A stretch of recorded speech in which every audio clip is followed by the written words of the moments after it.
పిఠాపురం ఎమ్మెల్యేగా నేను పోటీ చేస్తున్నాను. కాకినాడ ఎంపీగా ఉదయ్ గారు పోటీ చేయబోతున్నారు. ఎందుకంటే ఇది గీటురాయి ఎన్నికలు.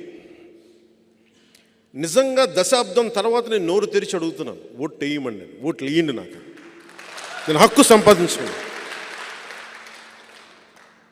2019లో కూడా నేను చాలా ధాటిగా ధీటుగా అడగలేదు ఓటు వేయండి, ఎందుకంటే నాకు మనసు చెప్తా ఉంది ఇంకా నువ్వు పని చేయి.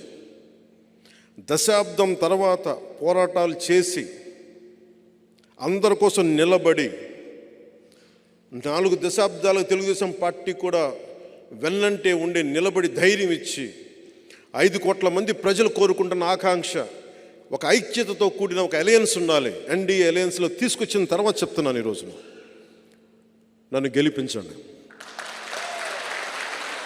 చేతులెత్తి నేను అడగట్లేదు, ఆర్థిస్తున్నాను. లేదు, అడగందే అమ్మైనా పెట్టదంటారు. నేను ఈ రోజున అడుగుతున్నాను. అనుభవం కాందే నేను ఎందుకు నలిగి ఈ రోజున ఎందుకు ఇంత బలంగా అడుగుతున్నాను ఓట్లు అంటే, ఒక దశాబ్దం అధికారం లేకుండా ఓడిపోయి పార్టీ నడిపిన వాడిని చిన్నపాటి విజయం, ఒక 21 సీట్లు 2 ఎంపీలు కనుక మనం కొట్టి చూపించామంటే భారతదేశం ఆంధ్ర వైపు చూసేలా చేస్తాను.